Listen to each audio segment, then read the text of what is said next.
नमस्कार। और आज के इस खास बातचीत में आपका एक बार फिर स्वागत है। पिछली बार हमने देखा था कि कैसे जयपाल सिंह मुंडा एक करिश्माई नेता बने और उनकी झारखंड पार्टी 1950 के दशक में एक बहुत बड़ी राजनीतिक शक्ति बन गई थी। लेकिन 1962 आते आते पार्टी की वो चमक थोड़ी फीकी पड़ने लगी थी। आज हम कहानी को वहीं से आगे बढ़ाएंगे जहां एक ऐसा मोड़ आया जिसने, आप कह सकती हैं, कि झारखंड आंदोलन का पूरा नक्शा ही बदल दिया। हम बात कर रहे हैं 1963 के उस फैसले की जब झारखंड पार्टी ने कांग्रेस में विलय कर लिया। सवाल ये है कि ऐसा क्यों हुआ? क्या ये एक सोची समझी रणनीति थी या एक बहुत बड़ी भूल? बिल्कुल, और आज हमारी पड़ताल इसी गुत्थी को सुलझाने की कोशिश करेगी। हमारे पास जो स्रोत हैं वो बताते हैं कि ये कोई रातों रात लिया गया फैसला नहीं था। इसके पीछे पार्टी की घटती ताकत, जयपाल सिंह की अपनी सोच और उस दौर के राष्ट्रीय राजनीति की मजबूरियां भी थी। तो चलिए इस विलय के पीछे की असली कहानी को परत दर परत खोलते हैं। ठीक है वे शुरू से शुरू करते हैं। 1963 में ऐसी क्या नौबत आ गई कि विलय ही अकेला रास्ता दिखा? जाहिर है 1962 चुनाव के नतीजे एक बड़ा कारण रहे होंगे। हाँ बिल्कुल, सीटों का गिरना तो एक बहुत बहुत बड़ा फैक्टर था। आप सोचिए, जो पार्टी कभी बिहार विधानसभा में मुख्य विपक्षी दल थी वो अब तीसरे नंबर पर आ गई थी। 32 से सीधे 20 विधायक। और लोकसभा में भी तो ताकत घटी थी। हाँ, तो जयपाल सिंह जैसे मंझे हुए नेता को यह समझ आ रहा था कि सिर्फ विपक्ष की बेंच पर बैठकर नारे लगाने से अलग राज्य नहीं मिलेगा। एग्जैक्टली। उन्हें शायद ये लगने लगा था कि सत्ता के बाहर रहकर संघर्ष करने की एक सीमा होती है। लेकिन क्या ये सिर्फ सीटों का खेल था या पार्टी के अंदर भी कुछ खटपट चल रही थी? कहीं ऐसा तो नहीं कि जयपाल सिंह को लग रहा था कि आंदोलन अब उनके हाथ से फिसल रहा है? ये एक बहुत ही जरूरी सवाल है। देखिए, स्रोत इशारा करते हैं कि पार्टी के अंदर सब कुछ ठीक नहीं था। जयपाल सिंह का नेतृत्व करिश्माई था, इसमें कोई शक नहीं, लेकिन वो बहुत ज्यादा व्यक्ति केंद्रित था। मतलब सब कुछ उन्हीं के इर्द गिर्द। हाँ। तो जब तक पार्टी जीत रही थी तब तक सब ठीक था, लेकिन हार के बाद वो अंदरूनी मतभेद उभरने लगे। कुछ नेताओं को लग रहा था कि पार्टी अब सिर्फ चुनावी राजनीति में उलझ गई है और जमीनी आंदोलन कमजोर पड़ रहा है। अच्छा। तो ऐसे में जयपाल सिंह को लगा होगा कि कांग्रेस के साथ जाकर वो न सिर्फ अपनी प्रासंगिकता बचा सकते हैं, बल्कि छोटा नागपुर के विकास के लिए कुछ ठोस काम भी करवा सकते हैं। तो ये एक तरह का, मतलब एक रणनीतिक दाव था कि अगर आप उन्हें हरा नहीं सकते तो उनके साथ शामिल हो जाओ। बिल्कुल। तो उन्होंने कांग्रेस के सामने क्या शर्तें रखी विलय के लिए? उनकी जो मुख्य शर्त थी वो थी छोटा नागपुर और संथाल परगना के विकास के लिए एक ऑटोनॉमस डेवलपमेंट बोर्ड का गठन। उनका तर्क था कि अगर अलग राज्य नहीं तो कम से कम इस इलाके के विकास के लिए एक ऐसी संस्था तो बने जिसके पास कुछ अधिकार हों, फंड्स हों। हाँ, जिसके पास फंड्स और फैसले लेने का अधिकार हो। कागज पर तो एक अच्छी योजना लगती थी। और यहीं पर हमें राजनीति का वो क्लासिक दांव पेच देखने को मिलता है ना? बिल्कुल। कांग्रेस ने जयपाल सिंह को सिस्टम में ले तो लिया, लेकिन क्या उन्हें वो ताकत दी जिसकी वो उम्मीद कर रहे थे? यहीं से तो कहानी का सबसे दिलचस्प हिस्सा शुरू होता है। विलय हो गया। 3 सितंबर 1963 को जयपाल सिंह ने बिहार के मुख्यमंत्री विनोदानंद झा की कैबिनेट में मंत्री पद की शपथ ली। बाहर से देखने में तो ये एक बहुत बड़ी जीत लगी होगी। हाँ, लेकिन उन्हें विभाग कौन सा मिला? सामुदायिक विकास। सामुदायिक विकास सुनने में तो ये ठीक लग रहा है। उस दौर में ये एक तरह से साइडलाइन पोस्टिंग मानी जाती थी। अच्छा। मतलब न कोई बड़ा बजट, न कोई खास अधिकार।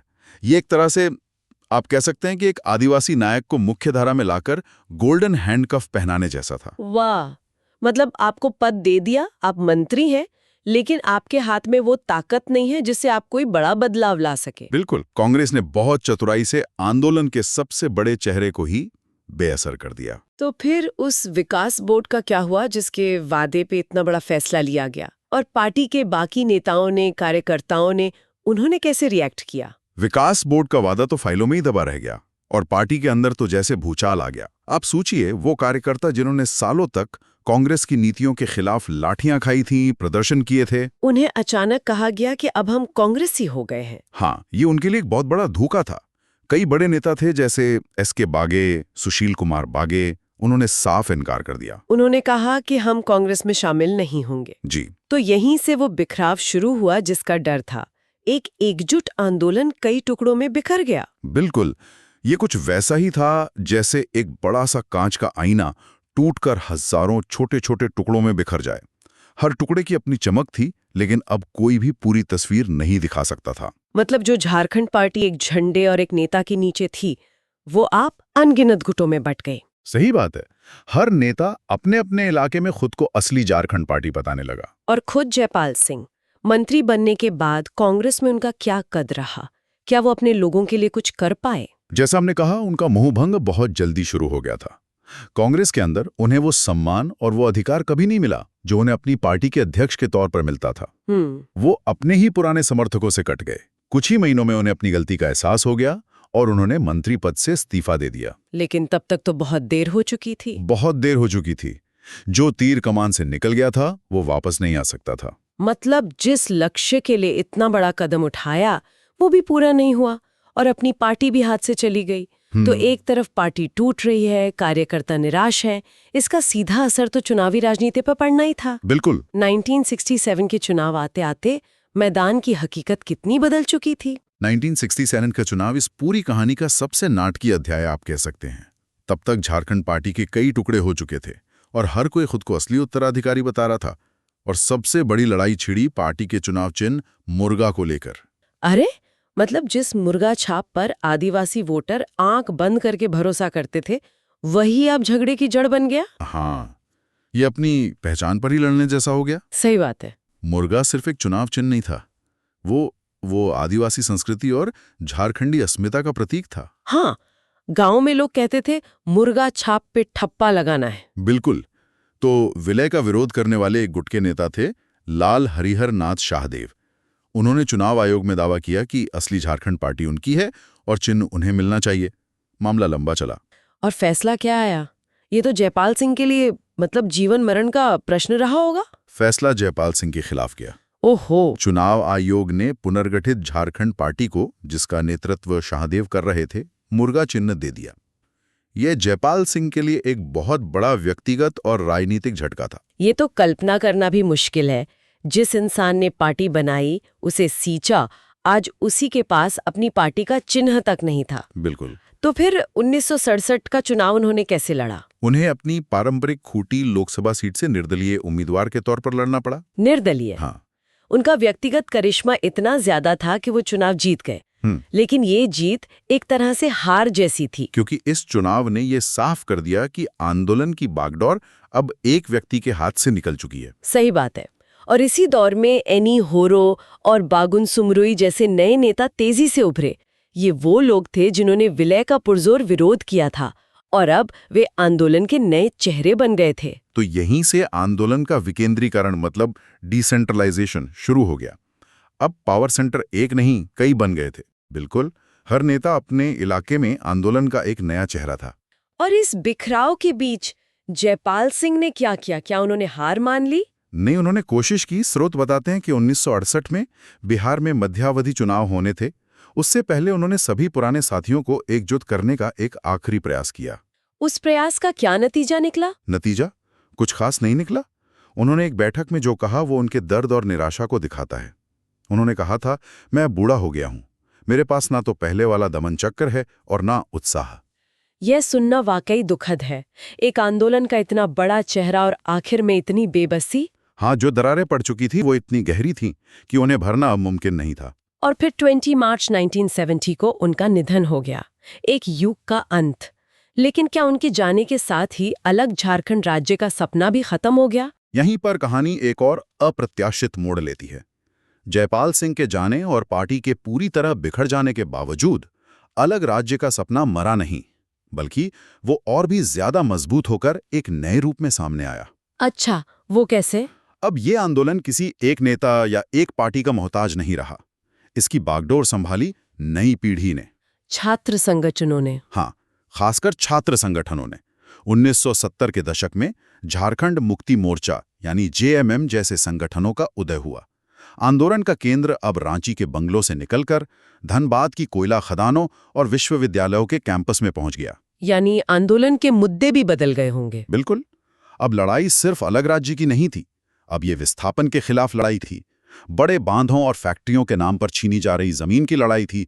कोयला खदानों में हो रहे शोषण के खिलाफ लड़ाई थी। आंदोलन का दायरा बहुत बड़ा हो गया था और कहीं ज्यादा जुझारू हो गया था।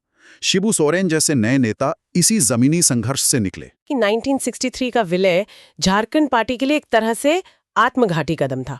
हाँ, एक राजनीतिक दल के तौर पर ये एक विनाशकारी फैसला था। इसने केंद्रीय नेतृत्व को खत्म कर दिया। लेकिन सिक्के का दूसरा पहलू भी है। वो क्या? इस बिखराव ने आंदोलन को अनजाने में एक नई जिंदगी दे दी। इसने आंदोलन को एक व्यक्ति की परछाई से आजाद कर दिया। ये विचार, ये सपना जमीनी स्तर पर हजारों लोगों की अपनी लड़ाई बन गया। जयपाल सिंह ने जो बीज बोया था, विलय के बाद वो पेड़ तो नहीं बन सका, लेकिन उसकी जड़ें पूरे इलाके में इतनी फैल गईं कि उन्हें कोई उखाड़ नहीं सका। और शायद यही जड़ें थी जिन्होंने दशकों बाद साल 2000 में अलग झारखंड राज्य के सपने को हकीकत में बदला। बिल्कुल। और ये हमें एक बहुत गहरे सवाल पर सोचने के लिए छोड़ जाता है। किसी भी बड़े जन आंदोलन की सफलता के लिए क्या ज्यादा जरूरी है?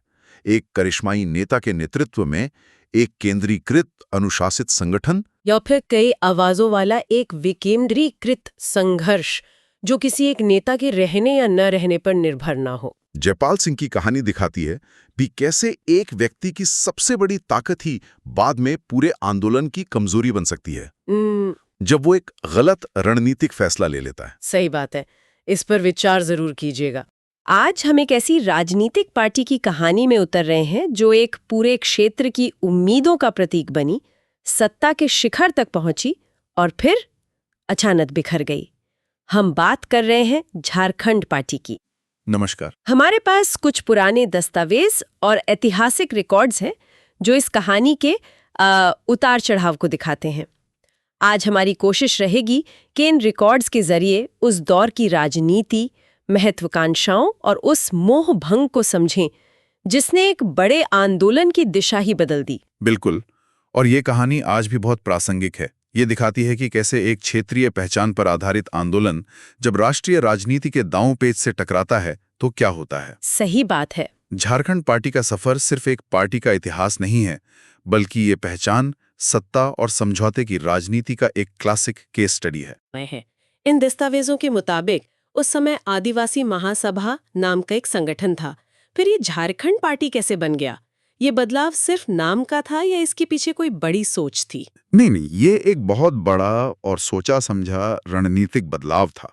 यहाँ सबसे दिलचस्प बात ये सामने आती है कि 1946 के चुनावों में आदिवासी महासभा को एक बड़ी हार मिली थी। अच्छा। और उसके नेताओं को, खासकर जयपाल सिंह को, ये बात समझ में आ गई थी कि सिर्फ आदिवासियों के वोटों के दम पर वो अलग राज्य का राजनीतिक लक्ष्य हासिल नहीं कर पाएंगे। मतलब उन्हें एहसास हुआ कि उनका आधार बहुत सीमित है। ठीक समझे। उन्हें अपनी पहुंच बढ़ानी थी, इसलिए उन्होंने एक बड़ा दांव खेला। उन्होंने पार्टी के दरवाजे उन गैर आदिवासियों के लिए भी खोल दिए जो छोटा नागपुर को एक अलग राज्य बनाने की मांग का समर्थन करते थे। ओहो, तो ये एक तरह से आंदोलन को सिर्फ आदिवासी पहचान से निकालकर एक क्षेत्रीय पहचान देने की कोशिश थी। बिल्कुल, यही सबसे बड़ा दांव था। मतलब उन्होंने अपनी रणनीति पूरी तरह बदल दी। सिर्फ आदिवासियों की पार्टी से हटकर एक क्षेत्रीय पहचान बनाने की कोशिश। ये तो उस दौर में काफी बड़ा कदम रहा होगा। बहुत बड़ा। और इसी सोच के साथ 31 दिसंबर 1949 और 1 जनवरी 1950 की बैठक में आदिवासी महासभा का नाम बदलकर झारखंड पार्टी कर दिया गया। मकसद साफ था, इसे एक ऐसी पार्टी बनाना जिससे उस क्षेत्र का हर वो शख्स जुड़ सके जो अलग राज्य चाहता है, चाहे वो आदिवासी हो या ना हो। और कमाल है कि ये दांव काम कर गया। इन रिकॉर्ड्स में 1952 के पहले आम चुनाव के नतीजों का जिक्र है। वो तो चौंकाने वाले रहे होंगे। चौंकाने वाले से भी ज्यादा। आप सोचिए, एक नई पार्टी और उसने बिहार विधानसभा चुनाव में 33 सीटें जीत लीं। 33 सीटें? हाँ, वो कांग्रेस के बाद राज्य की सबसे बड़ी पार्टी यानी मुख्य विपक्षी पार्टी बनकर उभरी। ये किसी भूचाल से कम नहीं था। 1957 के चुनावों में भी उन्होंने लगभग यही प्रदर्शन दोहराया। रातों रात झारखंड पार्टी बिहार की राजनीति में एक ऐसी ताकत बन गई जिसे नजरअंदाज नहीं किया जा सकता था। मुख्य विपक्षी दल बनना सिर्फ एक तमगा नहीं होता, इसके साथ बड़ी जिम्मेदारी और ताकत भी आती है। क्या पार्टी ने इस ताकत का इस्तेमाल विधानसभा में किया? उन्होंने पूरा इस्तेमाल किया। इन दस्तावेजों में एक बहुत ही अहम घटना का जिक्र है, 1955 का अविश्वास प्रस्ताव। अच्छा, मतलब सरकार के खिलाफ? जी। उस समय मुख्य विपक्षी दल के तौर पर झारखंड पार्टी बिहार की कांग्रेस सरकार के खिलाफ अविश्वास प्रस्ताव लेकर आई। ये तो एक बड़ा राजनीतिक कदम रहा होगा। किस आधार पर यह प्रस्ताव लाया गया? पार्टी के नेता थे सुशील कुमार बागे। उन्होंने विधानसभा में सरकार पर जोरदार हमला बोला। उन्होंने कहा कि सरकार छोटा नागपुर क्षेत्र की जानबूझकर उपेक्षा कर रही है, वहां विकास का कोई काम नहीं हो रहा और कानून व्यवस्था पूरी तरह चौपट हो चुकी है। और इसका नतीजा क्या निकला? जाहिर है कांग्रेस के पास भारी बहुमत था तो प्रस्ताव गिरना ही था। लेकिन उस बहस ने झारखंड पार्टी को एक बेहद मुखर और ताकतवर विपक्ष के रूप में स्थापित कर दिया। उन्होंने ये संदेश दे दिया था कि वो सिर्फ चुनाव जीतने नहीं आए हैं, बल्कि अपने क्षेत्र के हक के लिए लड़ने आए हैं। तो एक तरफ पार्टी विधानसभा में इतनी मजबूत विपक्ष बन चुकी थी और दूसरी तरफ उनका मुख्य एजेंडा यानी अलग झारखंड राज्य अभी भी दूर था। इसके लिए उनकी सबसे बड़ी उम्मीद तो राज्य पुनर्गठन आयोग यानी एसआरसी से ही रही होगी। हाँ, सारी की सारी उम्मीदें एसआरसी पर ही टिकी थी। पार्टी ने आयोग के सामने एक विस्तृत दावा पेश किया। इसमें सिर्फ छोटा नागपुर और संथाल परगना ही नहीं, बल्कि बंगाल, उड़ीसा और मध्य प्रदेश के कुछ पड़ोसी जिलों को मिलाकर एक विशाल झारखंड राज्य का नक्शा पेश किया गया था। मतलब काफी बड़ी तैयारी थी। बहुत। सबको लग रहा था कि अब तो अलग राज्य बन गई रहेगा। लेकिन ऐसा हुआ नहीं। 1955 में जब आयोग की रिपोर्ट आई तो वो इस आंदोलन के लिए एक बहुत बड़े झटके की तरह थी। बहुत बड़ा झटका। आयोग ने झारखंड राज्य की मांग को सिरे से खारिज कर दिया और उन्होंने जो तर्क दिया वो बहुत दिलचस्प है और उस समय के भारत की सोच को दिखाता है। क्या तर्क था उनका? इन रिकॉर्ड्स में इसका जिक्र है। आयोग का कहना था कि ये पूरा क्षेत्र भाषाई रूप से बहुत ज्यादा विविध है। यहाँ हो, मुंडारी, संथाली, कुड़ुक जैसी कई आदिवासी भाषाएं हैं। साथ ही हिंदी, बंगला और उड़िया बोलने वाले भी बड़ी संख्या में हैं। तो कोई एक भाषा ऐसी नहीं है जो पूरे क्षेत्र पर हावी हो। एक मिनट, ये तर्क उस समय बहुत मजबूत माना जाता था, है ना?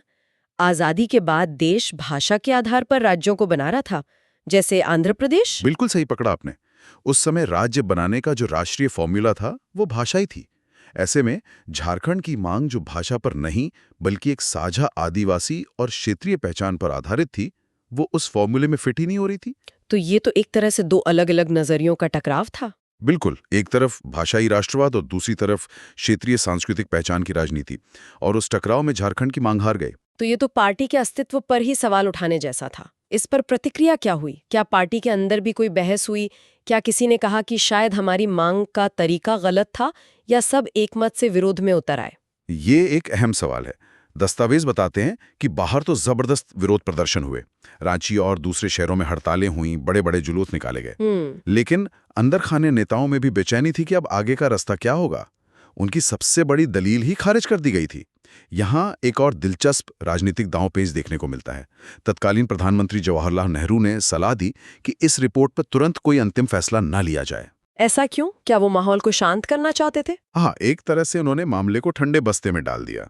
इससे तात्कालिक गुस्सा तो कुछ शांत हुआ, लेकिन अलग राज्य का सपना अनिश्चित काल के लिए टल गया। पार्टी के लिए ये एक बड़ी हार थी और इसने कहीं ना कहीं निराशा का बीज बो दिया था। तो एक तरफ पार्टी विधानसभा में इतनी मजबूत विपक्ष बन चुकी थी और दूसरी तरफ अलग राज्य की उनकी सबसे बड़ी उम्मीद टूट गई थी। यहाँ से तो लड़ाई और तेज होनी चाहिए थी, लेकिन स्रोत बताते हैं कि कहानी ने एक बिल्कुल हैरान करने वाला मोड़ ले लिया। एक ऐसा मोड़ जिसकी किसी ने कल्पना भी नहीं की थी। 1963 में झारखंड पार्टी, जो कांग्रेस की सबसे बड़ी प्रतिद्वंदी थी, जी, उसी कांग्रेस पार्टी में विलीन हो गई। रुकिए, ये कैसे हो सकता है? जो पार्टी कांग्रेस की नीतियों के खिलाफ अविश्वास प्रस्ताव ला रही थी, वो उसी में शामिल हो गई। ये तो अपनी पूरी विचारधारा के खिलाफ जाने जैसा है। सार्वजनिक तौर पर इसका क्या कारण बताया गया? सार्वजनिक तौर पर जयपाल सिंह ने तर्क दिया कि विपक्ष में रहकर हम सिर्फ सरकार की आलोचना कर सकते हैं, लेकिन आदिवासियों और इस क्षेत्र का असली विकास तो सत्ता में रहकर ही किया जा सकता है। उन्होंने कहा कि कांग्रेस में शामिल होकर हम सरकार के अंदर से अपने लोगों के लिए काम करेंगे। ये सुनने में तो काफी आदर्शवादी लगता है, लेकिन क्या इन दस्तावेजों से कुछ और भी पता चलता है? क्या पर्दे के पीछे कोई और कहानी चल रही थी? बिल्कुल, और असली कहानी वही है। ज्यादातर पार्टी नेता और कार्यकर्ता इस फैसले से स्तब्ध थे। उन्हें लगा कि उनके साथ धोखा हुआ है। इन रिकॉर्ड्स को देखें तो साफ पता चलता है कि इस विलय के पीछे जयपाल सिंह की व्यक्तिगत राजनीतिक महत्वाकांक्षाएं एक बड़ा कारण थीं। विलय के तुरंत बाद उन्हें बिहार सरकार में मंत्री बना दिया गया। मतलब ये एक तरह से आंदोलन का सौदा था। बहुत से कार्यकर्ताओं ने तो इसे ऐसा ही देखा। उन्हें लगा कि जिस अलग राज्य के सपने के लिए उन्होंने सालों तक संघर्ष किया, उसे एक मंत्री पद के लिए बेच दिया गया। और कांग्रेस का क्या फायदा था इसमें? कांग्रेस के लिए तो ये एक तीर से दो निशाने लगाने जैसा था। एक तो बिहार में उनका सबसे मजबूत क्षेत्रीय प्रतिद्वंदी खत्म हो गया, और दूसरा उन्हें आदिवासी वोटों पर अपनी पकड़ बनाने का एक रास्ता मिल गया। ये विलय झारखंड आंदोलन के सीने में एक कील की तरह था। तो इस विलय के बाद हुआ क्या? क्या जयपाल सिंह सत्ता में रहकर अपने क्षेत्र का विकास करवा पाए, जैसा उन्होंने दावा किया था? बिल्कुल नहीं। ये विलय हर लिहाज से एक आपदा साबित हुआ। विलय के बाद एक बड़ा राजनीतिक शून्य पैदा हो गया। जो समर्थक इतने जोश में थे, उनमें भारी निराशा और गुस्सा फैल गया। और खुद जयपाल सिंह का कद कांग्रेस में बहुत छोटा हो गया। वो वहां सिर्फ एक मंत्री बनकर रह गए। एक बड़े जननेता वाली उनकी हैसियत खत्म हो गई। और उन वादों का क्या हुआ जिनके आधार पर यह विलय हुआ था? जैसे छोटा नागपुर के विकास के लिए कोई बोर्ड बनाने की बात थी। वो सब सिर्फ कागजी वादे बनकर रह गए। छोटा नागपुर के विकास के लिए एक उच्च स्तरीय बोर्ड बनाने का वादा कभी पूरा नहीं हुआ। असल में विलय के बाद कांग्रेस को झारखंड पार्टी की कोई जरूरत ही नहीं रह गई थी। उनका मकसद पूरा हो चुका था। तो इस धोखे और नाकामी का आंदोलन पर क्या असर पड़ा? क्या वो पूरी तरह से खत्म हो गया? आंदोलन खत्म तो नहीं हुआ, लेकिन वो बुरी तरह बिखर गया। इस विलय ने पार्टी को तोड़कर रख दिया। जिन नेताओं ने विलय का विरोध किया था, उन्होंने अलग अलग गुट बना लिए। अच्छा। 1967 के चुनाव आते आते पार्टी को फिर से खड़ा करने की कोशिशें तो हुई, लेकिन तब तक बहुत देर हो चुकी थी। एक झारखंड पार्टी अब कई झारखंड पार्टियों में बन चुकी थी। यहाँ इन दस्तावेजों में चुनाव चिन्ह को लेकर हुए एक विवाद का भी जिक्र है, जो दिखाता है कि पार्टी अंदर से कितनी टूट चुकी थी। हाँ, यह बहुत ही प्रतीकात्मक घटना है। पार्टी का पुराना चुनाव चिन्ह विलय के बाद चला गया। जब पार्टी को फिर से खड़ा करने की कोशिश हुई तो चुनाव आयोग से मुर्गा चिन्ह मिला। लेकिन विडंबना देखिए, उस मुर्गा चिन्ह पर हक जताने के लिए भी पार्टी के अंदर ही दो गुट आपस में लड़ने लगे और पार्टी एक बार फिर टूट गई। यानी एक ही पहचान के लिए लड़ने वाले लोग एक चुनाव चिन्ह पर भी एकमत नहीं हो पाए। स्रोत में एनी होरो जैसे कुछ नेताओं का नाम भी है जिन्होंने पार्टी को बचाने की कोशिश की। हाँ, एनी होरो और कुछ अन्य निष्ठावान नेताओं ने 1968 में पार्टी को फिर से एकजुट करने की बहुत कोशिशें की। उन्होंने ऑल इंडिया झारखंड पार्टी बनाई, लेकिन तब तक आपसी अविश्वास, गुटबाजी और व्यक्तिगत महत्वाकांक्षाओं का जहर इतना फैल चुका था कि पार्टी फिर कभी अपनी 1950 के दशक वाली ताकत हासिल नहीं कर पाई। तो जो आंदोलन एक समय पूरे क्षेत्र की आवाज था, वो लगातार विभाजन और आंतरिक कलह का शिकार होकर कमजोर पड़ता चला गया। बिल्कुल। ये सफर वाकई कितना नाटकीय और उतार चढ़ाव भरा रहा है। एक विचार से एक मजबूत क्षेत्रीय ताकत का जन्म, फिर राजनीतिक शिखर और उसके बाद एक विवादास्पद फैसले से सब कुछ बिखर जाना। व्यक्तिगत महत्वाकांक्षाओं और मोह भंग की एक क्लासिक कहानी। तो इन सब का निचोड़ क्या निकलता है? इस पूरी कहानी से हम क्या समझ सकते हैं? इसका सबसे बड़ा सबक ये है कि एक जन आंदोलन जो एक मजबूत क्षेत्रीय और सांस्कृतिक पहचान की नींव पर खड़ा होता है, वो कैसे मुख्यधारा की सत्ता की राजनीति के लालच और आंतरिक संघर्षों के जाल में फंसकर अपनी राह से भटक सकता है। झारखंड पार्टी ने ये दिखाया कि जमीन से जुड़ाव खोकर और अपने मूल सिद्धांतों से समझौता करके कोई भी आंदोलन अपनी आत्मा खो देता है। ये बातचीत श्रोताओं के लिए एक बहुत अहम सवाल छोड़ जाती है। इस इतिहास को देखते हुए कोई भी क्षेत्रीय आंदोलन राजनीतिक व्यावहारिकता और सत्ता में आने के लिए जरूरी समझौतों के बीच संतुलन कैसे बना सकता है? वो कौन सी रेखा है जब एक जरूरी समझौता अपने ही उद्देश्य के साथ विश्वासघात बन जाता है? आज हम जिस विषय पर चर्चा करने जा रहे हैं वो सिर्फ एक राजनीतिक दल की कहानी नहीं है, बल्कि एक पूरे क्षेत्र की आकांक्षाओं, पहचान और संघर्ष की दास्तां है। बिल्कुल। हम बात कर रहे हैं झारखंड पार्टी की, जिसने दशकों तक एक अलग राज्य के आंदोलन को दिशा दी। और ये सिर्फ इस बात की कहानी नहीं है कि चुनाव में कौन जीता या कौन हारा। असल में एक पूरे जन आंदोलन के उठने, शिखर पर पहुंचने और फिर एक ऐसे फैसले की वजह से बिखरने की कहानी है जिसने उसकी पूरी दिशा ही बदल दी। हमारे पास इस विषय पर एक ऐतिहासिक विश्लेषण करने वाली किताब के कुछ अंश हैं जो हमें इस पूरी यात्रा पर ले जाएंगे। तो चलिए इस कहानी के पन्ने पलटते हैं और समझने की कोशिश करते हैं कि कैसे एक मजबूत क्षेत्रीय ताकत ने अपना रास्ता बदला और इसका झारखंड आंदोलन पर क्या असर हुआ। तो चलिए शुरू से शुरू करते हैं। जब भारत का संविधान बन रहा था, उस समय आदिवासी महासभा, जो बाद में झारखंड पार्टी बनी, उसकी क्या स्थिति थी? देखिए, ये एक बहुत ही महत्वपूर्ण दौर था। 1946 में चुनाव हुए और उन चुनावों में आदिवासी महासभा को कहना चाहिए कि बड़ी हार का सामना करना पड़ा। अच्छा। और उसी हार के बाद पार्टी के जो बड़े नेता थे, खासकर जयपाल सिंह, उन्हें ये एहसास हुआ कि सिर्फ आदिवासियों के सहारे ये आंदोलन सफल नहीं हो सकता।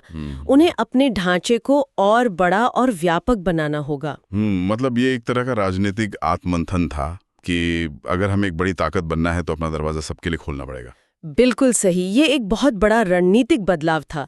उन्होंने महसूस किया कि गैर आदिवासियों को भी पार्टी में शामिल करना जरूरी है ताकि इसका आधार बड़ा हो सके। और इसी सोच के साथ पार्टी का नाम बदला गया। हाँ, आदिवासी महासभा बन गई झारखंड पार्टी। और इसी नई सोच के साथ 1952 के पहले आम चुनाव की तैयारी शुरू हुई। और नतीजा, क्या ये नई रणनीति काम आई? काम आई। ये तो उम्मीद से कहीं ज्यादा सफल रही। 1952 के बिहार विधानसभा चुनाव में जयपाल सिंह के नेतृत्व में झारखंड पार्टी ने 33 सीटें जीती। 33 सीटें? जी, 33 सीटें। और वो रातों रात विधानसभा में मुख्य विपक्षी दल बनकर उभरी। वाह, मतलब एक नई पार्टी के लिए ये तो जबरदस्त शुरुआत थी। उन्होंने सिर्फ अपनी रणनीति ही नहीं बदली, बल्कि बिहार की राजनीति का समीकरण ही बदल दिया। यकीनन। और उनका जो चुनाव चिन्ह था, मुर्गा, वो उस क्षेत्र में एक बड़ा प्रतीक बन गया। वो सिर्फ एक चिन्ह नहीं था, वो लोगों की पहचान से जुड़ गया। तो मुख्य विपक्षी दल बनना तो एक बहुत बड़ी कामयाबी है। विधानसभा में उनकी भूमिका कैसी रही? वो एक बेहद मुखर और असरदार विपक्ष थे। उन्होंने छोटा नागपुर के मुद्दों को जोर शोर से उठाया। जैसे? इसका सबसे बड़ा उदाहरण मिलता है अप्रैल 1955 में, जब पार्टी ने बिहार की तत्कालीन कांग्रेस सरकार के खिलाफ अविश्वास प्रस्ताव रखा। अविश्वास प्रस्ताव? एक नई क्षेत्रीय पार्टी ने उस दौर की ताकतवर कांग्रेस सरकार के खिलाफ? जी। उस समय पार्टी के नेता सुशील कुमार बाघेल ने छोटा नागपुर में बिगड़ती कानून व्यवस्था और शोषण का मुद्दा बहुत मजबूती से उठाया था। और ये सिलसिला चलता रहा। 1957 के चुनावों में भी पार्टी ने अपनी पकड़ बनाए रखी और 32 सीटें जीती। तो ये साबित हो गया कि वो क्षेत्र की सबसे बड़ी राजनीतिक आवाज थे। बिल्कुल। ठीक है, तो पार्टी अपने शिखर पर है, एक मजबूत विपक्ष है और एक पूरे क्षेत्र की उम्मीदें उनसे जुड़ी हैं। फिर अचानक ऐसा क्या हुआ कि विलय की नौबत आ गई? ये समझना थोड़ा मुश्किल है। यही इस कहानी का सबसे बड़ा और विवादास्पद मोड़ है। 20 जून 1963 को झारखंड पार्टी का कांग्रेस में विलय हो गया। लेकिन क्यों? एक पार्टी जो कांग्रेस के खिलाफ ही लड़ रही थी, वो उसी में क्यों शामिल हो गई? इसके पीछे कई परतें हैं। एक बड़ा कारण था राजनीतिक हताशा। 1955 में राज्य पुनर्गठन आयोग, मतलब SRC, उसकी रिपोर्ट आई थी। हाँ। और उस रिपोर्ट ने अलग झारखंड राज्य की मांग को खारिज कर दिया था। वजह क्या बताई थी? आयोग का तर्क था कि ये क्षेत्र भाषाई तौर पर एक जैसा नहीं है। यहाँ कई अलग अलग आदिवासी भाषाएं हैं, तो भाषा को आधार नहीं बना पाए। बाद में प्रधानमंत्री नेहरू ने भी अपील ठुकरा दी। तो जयपाल सिंह समेत कई नेताओं को लगने लगा था कि विपक्ष में रहकर ये लक्ष्य हासिल करना शायद नामुमकिन है। तो क्या उन्हें लगा कि सरकार में रहकर वे अपने क्षेत्र के लिए ज्यादा काम कर सकते हैं? एक तरह से अगर हरा नहीं सकते तो शामिल हो जाओ वाली बात। हाँ, कुछ हद तक यही तर्क दिया गया। उस समय बिहार के मुख्यमंत्री थे विनोदानंद झा। उन्होंने जयपाल सिंह को विलय के लिए राजी किया। वादा किया कि छोटा नागपुर और संथाल परगना के विकास के लिए एक उच्च स्तरीय विकास बोर्ड बनाया जाएगा। और जयपाल सिंह मान गए। उन्हें लगा कि वो सरकार के अंदर रहकर अपने लोगों के लिए बेहतर काम कर पाएंगे।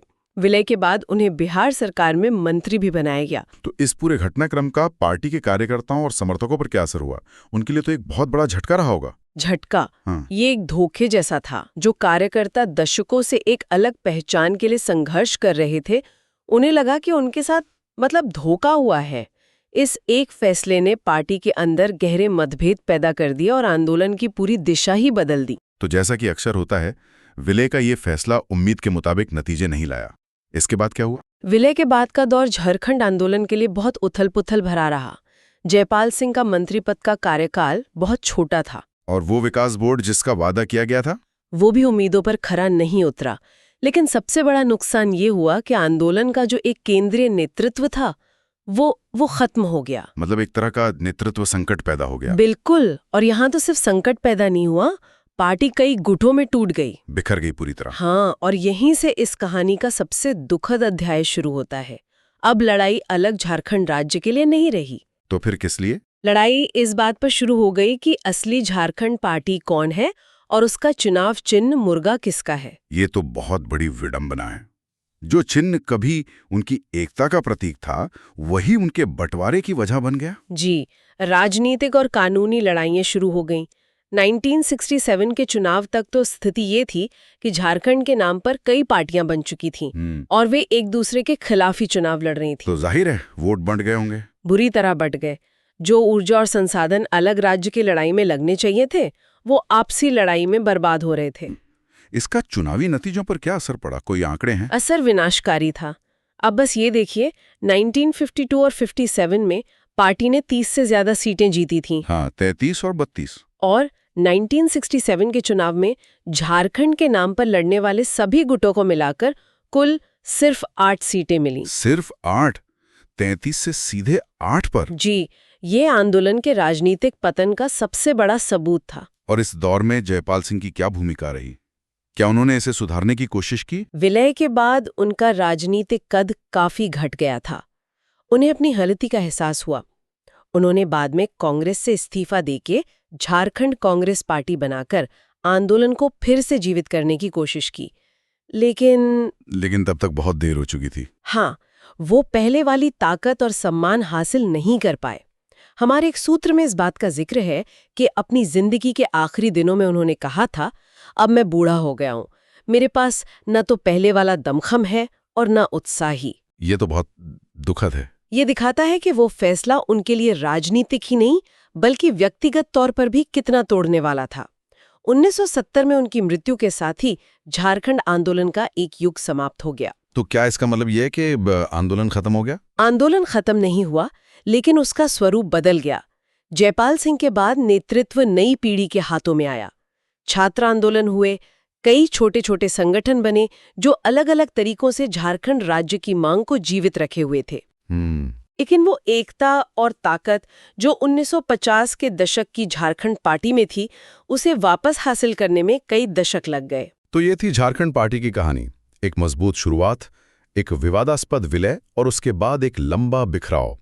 ये कहानी दिखाती है कि कैसे एक राजनीतिक फैसला किसी जनांदोलन की पूरी दिशा और दशा बदल सकता है। इसमें जो सबसे आकर्षक बात है वो ये है कि जिस विलय को विकास का एक शॉर्टकट माना जा रहा था, वही विलय आंदोलन के लिए दशकों लंबा एक भटकाव बन गया। और ये अपने आप में एक गहरा विचार छोड़ जाता है। क्या किसी आंदोलन को एक व्यक्ति के फैसलों पर इतना निर्भर होना चाहिए, या फिर किसी आंदोलन की असली ताकत उसकी विचारधारा और संगठन में होती है जो किसी भी नेता से बड़ी हो? ये सवाल आज भी दुनिया भर के कई आंदोलनों के लिए मायने रखता है। नमस्कार, और आज के इस खास बातचीत में आपका एक बार फिर स्वागत है। पिछली बार हमने देखा था कि कैसे जयपाल सिंह मुंडा एक करिश्माई नेता बने और उनकी झारखंड पार्टी 1950 के दशक में एक बहुत बड़ी राजनीतिक शक्ति बन गई थी। लेकिन 1962 आते आते पार्टी की वो चमक थोड़ी फीकी पड़ने लगी थी। आज हम कहानी को वहीं से आगे बढ़ाएंगे जहां एक ऐसा मोड़ आया जिसने, आप कह सकती हैं कि झारखंड आंदोलन का पूरा नक्शा ही बदल दिया। हम बात कर रहे हैं 1963 के उस फैसले की जब झारखंड पार्टी ने कांग्रेस में विलय कर लिया। सवाल ये है कि ऐसा क्यों हुआ? क्या ये एक सोची समझी रणनीति थी या एक बहुत बड़ी भूल? बिल्कुल, और आज हमारी पड़ताल इसी गुत्थी को सुलझाने की कोशिश करेगी। हमारे पास जो स्रोत हैं वो बताते हैं कि ये कोई रातों रात लिया गया फैसला नहीं था। इसके पीछे पार्टी की घटती ताकत, जयपाल सिंह की अपनी सोच और उस दौर के राष्ट्रीय राजनीति की मजबूरियां भी थी। तो चलिए इस विलय के पीछे की असली कहानी को परत दर परत खोलते हैं। ठीक है वे शुरू से शुरू करते हैं। 1963 में ऐसी क्या नौबत आ गई कि विलय ही अकेला रास्ता दिखा? जाहिर है 1962 चुनाव के नतीजे एक बड़ा कारण रहे होंगे। हाँ बिल्कुल, सीटों का गिरना तो एक बहुत बड़ा फैक्टर था। आप सोचिए, जो पार्टी कभी बिहार विधानसभा में मुख्य विपक्षी दल थी, वो अब तीसरे नंबर पर आ गई थी। 32 से सीधे 20 विधायक। और लोकसभा में भी तो ताकत घटी थी। हाँ, तो जयपाल सिंह जैसे मंझे हुए नेता को ये समझ आ रहा था कि सिर्फ विपक्ष की बेंच पर बैठकर नारे लगाने से अलग राज्य नहीं मिलेगा। एग्जैक्टली। उन्हें शायद ये लगने लगा था कि सत्ता के बाहर रहकर संघर्ष करने की एक सीमा होती है। लेकिन क्या ये सिर्फ सीटों का खेल था या पार्टी के अंदर भी कुछ खटपट चल रही थी? कहीं ऐसा तो नहीं कि जयपाल सिंह को लग रहा था कि आंदोलन अब उनके हाथ से फिसल रहा है? ये एक बहुत ही जरूरी सवाल है। देखिए, स्रोत इशारा करते हैं कि पार्टी के अंदर सब कुछ ठीक नहीं था। जयपाल सिंह का नेतृत्व करिश्माई था, इसमें कोई शक नहीं, लेकिन वो बहुत ज्यादा व्यक्ति केंद्रित था। मतलब सब कुछ उन्हीं के इर्द गिर्द था। हाँ। तो जब तक पार्टी जीत रही थी तब तक सब ठीक था, लेकिन हार के बाद वो अंदरूनी मतभेद उभरने लगे। कुछ नेताओं को लग रहा था कि पार्टी अब सिर्फ चुनावी राजनीति में उलझ गई है और जमीनी आंदोलन कमजोर पड़ रहा है। अच्छा। तो ऐसे में जयपाल सिंह को लगा होगा कि कांग्रेस के साथ जाकर वो न सिर्फ अपनी प्रासंगिकता बचा सकते हैं, बल्कि छोटा नागपुर के विकास के लिए कुछ ठोस काम भी करवा सकते हैं। तो ये एक तरह का मतलब एक रणनीतिक दाव था कि अगर आप उन्हें हरा नहीं सकते तो उनके साथ शामिल हो जाओ। बिल्कुल। तो उन्होंने कांग्रेस के सामने क्या शर्तें रखी विलय के लिए? उनकी जो मुख्य शर्त थी वो थी छोटा नागपुर और संथाल परगना के विकास के लिए एक ऑटोनॉमस डेवलपमेंट बोर्ड का गठन। उनका तर्क था कि अगर अलग राज्य नहीं तो कम से कम इस इलाके के विकास के लिए एक ऐसी संस्था तो बने जिसके पास कुछ अधिकार हो, फंड्स हो। हाँ, जिसके पास फंड्स और फैसले लेने का अधिकार हो। कागज पर तो एक अच्छी योजना लगती थी। और यहीं पर हमें राजनीति का वो क्लासिक दांव पेच देखने को मिलता है ना? बिल्कुल। कांग्रेस ने जयपाल सिंह को सिस्टम में ले तो लिया, लेकिन क्या उन्हें वो ताकत दी जिसकी वो उम्मीद कर रहे थे? यहीं से तो कहानी का सबसे दिलचस्प हिस्सा शुरू होता है। विलय हो गया। 3 सितंबर 1963 को जयपाल सिंह ने बिहार के मुख्यमंत्री विनोदानंद झा की कैबिनेट में मंत्री पद की शपथ ली। बाहर से देखने में तो ये एक बहुत बड़ी जीत लगी होगी। हाँ, लेकिन उन्हें विभाग कौन सा मिला? सामुदायिक विकास। सामुदायिक विकास सुनने में तो ये ठीक लग रहा है। उस दौर में ये एक तरह से साइडलाइन पोस्टिंग मानी जाती थी। अच्छा। मतलब न कोई बड़ा बजट, न कोई खास अधिकार। ये एक तरह से आप कह सकते हैं कि एक आदिवासी नायक को मुख्य धारा में लाकर गोल्डन हैंडकफ पहनाने जैसा था। वाह, मतलब आपको पद दे दिया, आप मंत्री हैं, लेकिन आपके हाथ में वो ताकत नहीं है जिससे आप कोई बड़ा बदलाव ला सके। बिल्कुल। कांग्रेस ने बहुत चतुराई से आंदोलन के सबसे बड़े चेहरे को ही बेअसर कर दिया। तो फिर उस विकास बोर्ड का क्या हुआ जिसके वादे पे इतना बड़ा फैसला लिया गया? और पार्टी के बाकी नेताओं ने, कार्यकर्ताओं ने, उन्होंने कैसे रिएक्ट किया? विकास बोर्ड का वादा तो फाइलों में ही दबा रह गया और पार्टी के अंदर तो जैसे भूचाल आ गया। आप सोचिए, वो कार्यकर्ता जिन्होंने सालों तक कांग्रेस की नीतियों के खिलाफ लाठियां खाई थी, प्रदर्शन किए थे, उन्हें अचानक कहा गया कि अब हम कांग्रेसी हो गए हैं। हाँ, ये उनके लिए एक बहुत बड़ा धोखा था। कई बड़े नेता थे जैसे एस.के. बागे, सुशील कुमार बागे, उन्होंने साफ इनकार कर दिया। उन्होंने कहा कि हम कांग्रेस में शामिल नहीं होंगे। जी। तो यहीं से वो बिखराव शुरू हुआ जिसका डर था। एक एकजुट आंदोलन कई टुकड़ों में बिखर गया। बिल्कुल।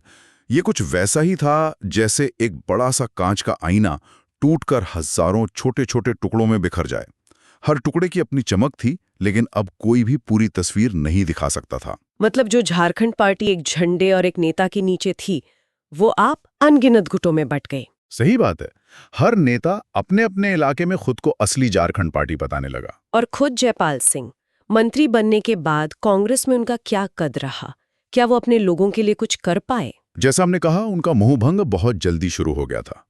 कांग्रेस के अंदर उन्हें वो सम्मान और वो अधिकार कभी नहीं मिला जो उन्हें अपनी पार्टी के अध्यक्ष के तौर पर मिलता था।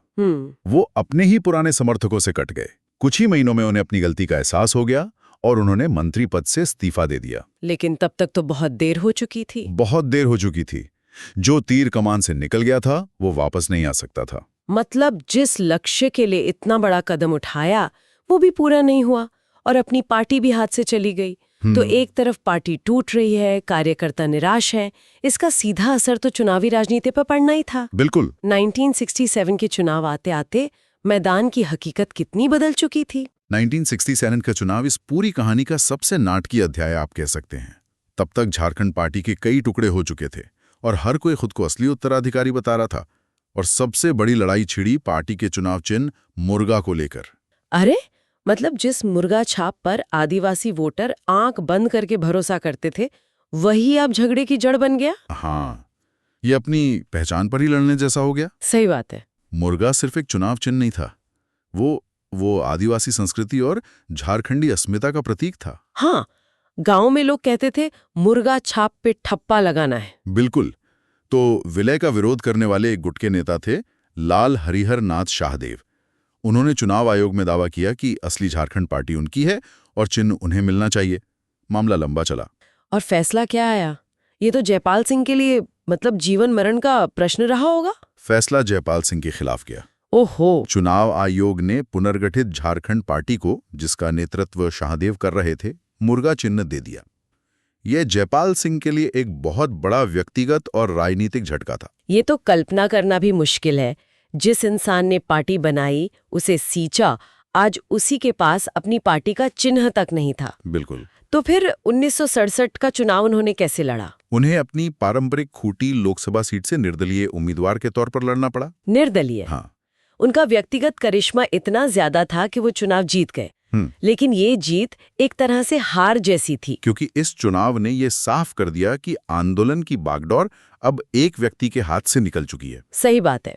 और इसी दौर में एनी होरो और बागुन सुमरोई जैसे नए नेता तेजी से उभरे।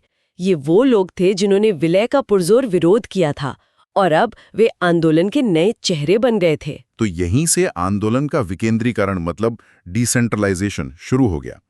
अब पावर सेंटर एक नहीं कई बन गए थे। बिल्कुल, हर नेता अपने इलाके में आंदोलन का एक नया चेहरा था। और इस बिखराव के बीच जयपाल सिंह ने क्या किया? क्या उन्होंने हार मान ली? नहीं, उन्होंने कोशिश की। स्रोत बताते हैं कि 1968 में बिहार में मध्यावधि चुनाव होने थे। उससे पहले उन्होंने सभी पुराने साथियों को एकजुट करने का एक आखिरी प्रयास किया। उस प्रयास का क्या नतीजा निकला? नतीजा कुछ खास नहीं निकला। उन्होंने एक बैठक में जो कहा वो उनके दर्द और निराशा को दिखाता है। उन्होंने कहा था, मैं बूढ़ा हो गया हूं, मेरे पास ना तो पहले वाला दमन चक्कर है और ना उत्साह। यह सुनना वाकई दुखद है। एक आंदोलन का इतना बड़ा चेहरा और आखिर में इतनी बेबसी। हाँ, जो दरारें पड़ चुकी थी वो इतनी गहरी थी कि उन्हें भरना अब मुमकिन नहीं था। और फिर 20 मार्च 1970 को उनका निधन हो गया, एक युग का अंत। लेकिन क्या उनके जाने के साथ ही अलग झारखंड राज्य का सपना भी खत्म हो गया? यहीं पर कहानी एक और अप्रत्याशित मोड़ लेती है। जयपाल सिंह के जाने और पार्टी के पूरी तरह बिखर जाने के बावजूद अलग राज्य का सपना मरा नहीं, बल्कि वो और भी ज्यादा मजबूत होकर एक नए रूप में सामने आया। अच्छा, वो कैसे? अब ये आंदोलन किसी एक नेता या एक पार्टी का मोहताज नहीं रहा। इसकी बागडोर संभाली नई पीढ़ी ने, छात्र संगठनों ने। हाँ, खासकर छात्र संगठनों ने। 1970 के दशक में झारखंड मुक्ति मोर्चा यानी जेएमएम जैसे संगठनों का उदय हुआ। आंदोलन का केंद्र अब रांची के बंगलों से निकलकर धनबाद की कोयला खदानों और विश्वविद्यालयों के कैंपस में पहुंच गया। यानी आंदोलन के मुद्दे भी बदल गए होंगे। बिल्कुल। अब लड़ाई सिर्फ अलग राज्य की नहीं थी, अब ये विस्थापन के खिलाफ लड़ाई थी, बड़े बांधों और फैक्ट्रियों के नाम पर छीनी जा रही जमीन की लड़ाई थी, कोयला खदानों में हो रहे शोषण के खिलाफ लड़ाई थी। आंदोलन का दायरा बहुत बड़ा हो गया था और कहीं ज्यादा जुझारू हो गया था। शिबू सोरेन जैसे नए नेता इसी जमीनी संघर्ष से निकले। कि 1963 का विलय झारखंड पार्टी के लिए एक तरह से आत्मघाती कदम था। हाँ, एक राजनीतिक दल के तौर पर ये एक विनाशकारी फैसला था। इसने केंद्रीय नेतृत्व को खत्म कर दिया। लेकिन सिक्के का दूसरा पहलू भी है। वो क्या? इस बिखराव ने आंदोलन को अनजाने में एक नई जिंदगी दे दी। इसने आंदोलन को एक व्यक्ति की परछाई से आजाद कर दिया। ये विचार, ये सपना जमीनी स्तर पर हजारों लोगों की अपनी लड़ाई बन गया। जयपाल सिंह ने जो बीज बोया था, विलय के बाद वो पेड़ तो नहीं बन सका, लेकिन उसकी जड़ें पूरे इलाके में इतनी फैल गईं कि उन्हें कोई उखाड़ नहीं सका। और शायद यही जड़ें थी जिन्होंने दशकों बाद साल 2000 में अलग झारखंड राज्य के सपने को हकीकत में बदला। बिल्कुल। और ये हमें एक बहुत गहरे सवाल पर सोचने के लिए छोड़ जाता है। किसी भी बड़े जन आंदोलन की सफलता के लिए क्या ज्यादा जरूरी है? एक करिश्माई नेता के नेतृत्व में एक केंद्रीकृत अनुशासित संगठन, या फिर कई आवाजों वाला एक विकेंद्रीकृत संघर्ष जो किसी एक नेता के रहने या न रहने पर निर्भर ना हो? जयपाल सिंह की कहानी दिखाती है भी कैसे एक व्यक्ति की सबसे बड़ी ताकत ही बाद में पूरे आंदोलन की कमजोरी बन सकती है, जब वो एक गलत रणनीतिक फैसला ले लेता है। सही बात है। इस पर विचार जरूर कीजिएगा।